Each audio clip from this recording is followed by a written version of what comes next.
Welcome to Reviews from Avery. Here we have set 75094 Imperial Shuttle Tydirium from the year 2015. It retailed for $99.99 in the United States and contains 937 pieces.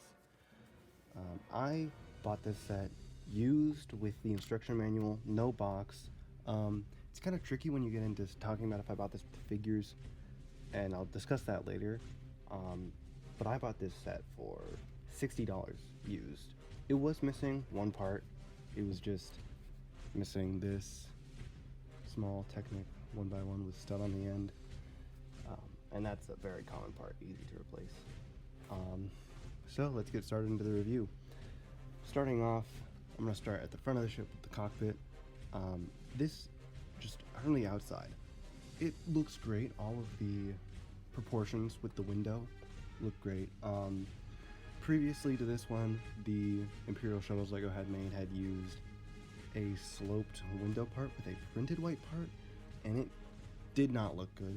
This one looks very good with the brick-built nose, with the window piece there, and unlike the 2020 shuttle, the window is appropriately sized. I think the cockpit it's the interior, it's perfectly sized. You can fit two figures in there. They are not shoulder to shoulder, they are offset, but I think that's fine. I like how this figure is resting his arm on the sticker for some sort of handle. I think that looks great. And let me grab a figure. Who do I have nearby? I have a Stormtrooper, battle damaged Stormtrooper here. So let's just set him in this seat. And you can see him in there, and he looks good. That's on the more forward seat. On the seat that is further back in the cockpit. Oh, the cockpit came loose. That has not happened to me before. You can see the bottom of his face. With an actual minifigure in there with a head, you could probably see the full face. But they look great in there. The cockpit did just come loose on me. It is connected. I can pull it off here. It's connected by two Technic pins and then two ratcheted joints. It's felt like a relatively strong enough connection. I've never had it fall off of me before. But that's just something to be wary of. This set does have landing gear. It's retractable, and it's always great. However, a weird thing with the landing gear is that it's sitting on a hard surface right now, so it's fine. Anytime I set it down on carpet, it immediately falls backwards. And even if you just tap it, it'll fall back. However, when you take the landing gear and you shift it back, it sits much better. Like, it doesn't really fall backwards very easily because the landing gear is further back in the model, and if you tip it forward, well, that's the first time I had it stay down when I tipped it forward. Every other time I've tipped it forward and it's come back, but even so, that's fine because it doesn't fall forward very easily. So I just think that's strange. However, if you want to use a feature down here, you will need the landing gear deployed because it has a loading ramp, which you can't see from this angle. I'll cut in some footage here of it at ground level, but that's a great feature. And I do not really like these yellow pieces being visible, or these red ones here, there, and you can see the yellow in there. That is from a crate. Those ones are fine. Honestly, it's all underneath the ship. It's not too bad. Those blue Technic pins in there and on the back and on the wings there, that's probably the worst of it. It doesn't bother me too much. It's on this side at least. It doesn't bother me too much. As you can see here, it has some cannons here, some fake cannons for the looks. Then it has spring-loaded cannons on each side. However, if I fold down the wings, I can show you.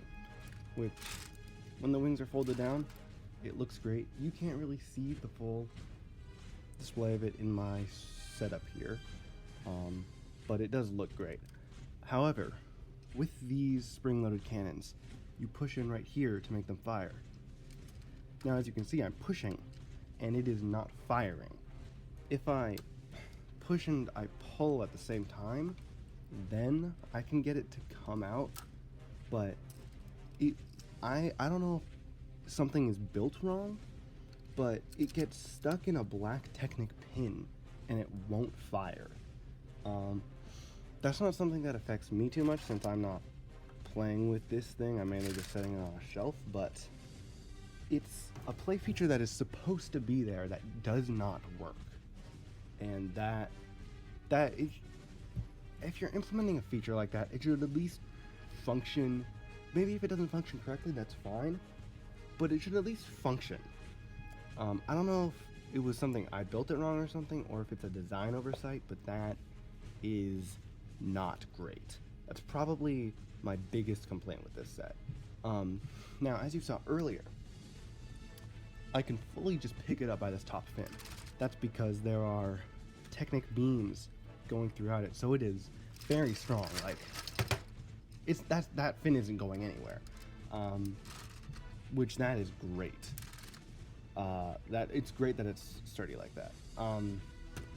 Most details you see in this set, like the control panels in there, this port, I don't know the correct name for this there, but that, and some of the details on the inside are all stickers. They're not too bad, but they don't seem too bad. I obviously did not apply these since I bought this used. This sticker seems to be staying on quite good, the sticker here.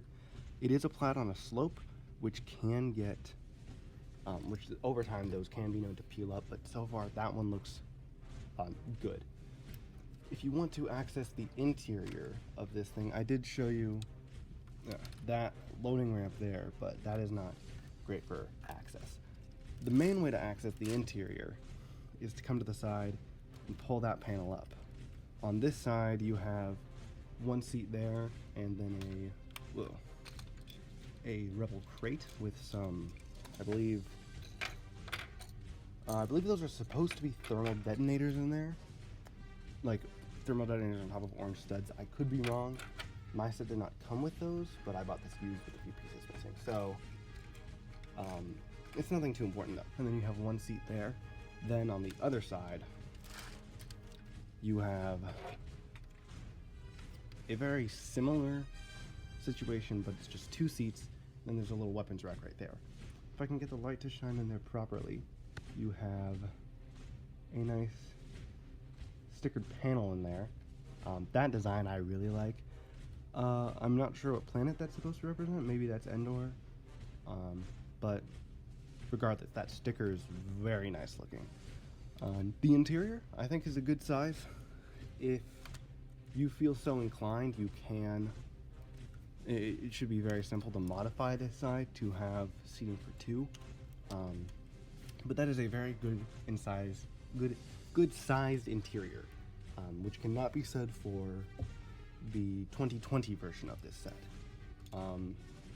I do very much like the way that the thrust looks on the back. That looks great, I think.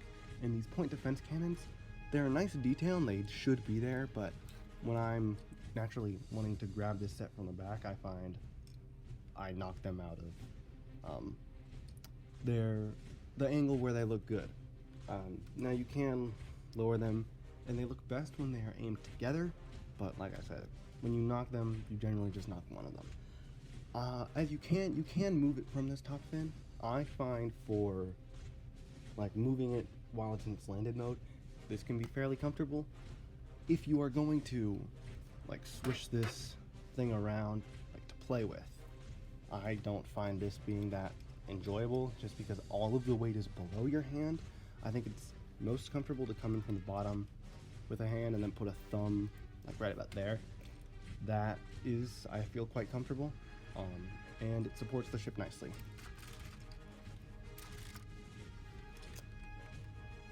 Now, as I was talking about earlier, I bought this set with figures, but they were not the figures that this set came with.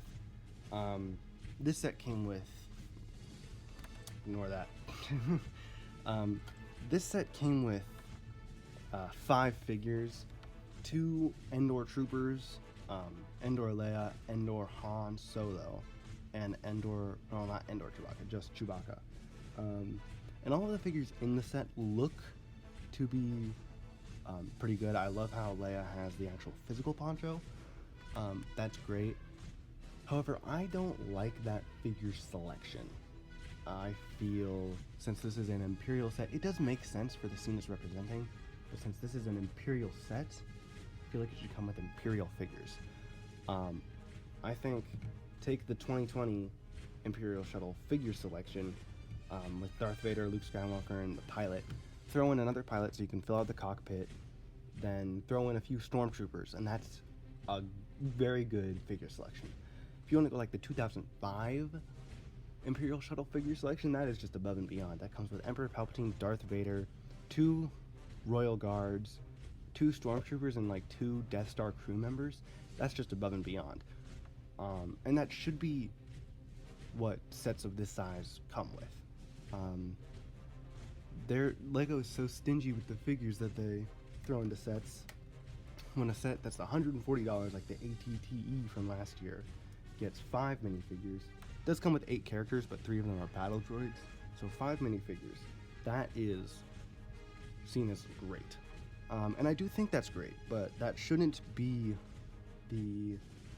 it shouldn't be considered great. We should have higher standards, and LEGO should be, I feel, including more figures with their sets. That's just my opinion. I'll show you the figures that did come with this set now. I'm not sure how or what happened to get to this point, but this set, well, I bought this set with these 2 figures. Here we have a First Order, I believe, Sith Trooper officer. It came in the Sith Trooper Battle Pack. I'm not sure if that's the correct name for this guy, but if I'm wrong, you can comment that. But he is a First Order officer. This is an Imperial ship. And then here we have General Veers, who is a general of, he's a snowtrooper general, and is inside an AT-AT. We never see him in an Imperial shuttle like this. So I'm not sure what happened to get these figures included, but they're here. So that doesn't really affect any of you for your buying experience, but I just thought that was interesting.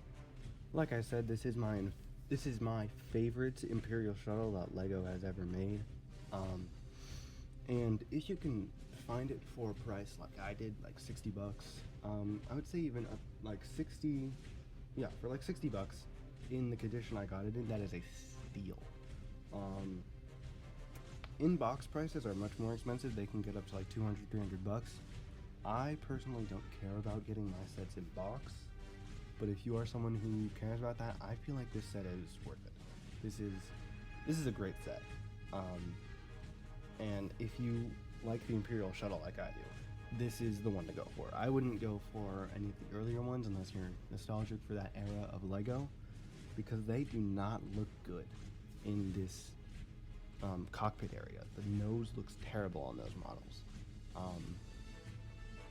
And the 2021 is tiny, and the front of it, the window is much too large, and that is always distracting for me. And it is a transport shuttle that can only seat 2 people, not including the pilot. So this, in my opinion, is by far the best one, and you should definitely spring for it if you can find it for a good price. I personally would not pay $200, $300 for it in box, but if you're someone who cares about in-box sets, I feel like this might be one to spring for. That was my review of the Imperial Shuttle. Thank you for watching.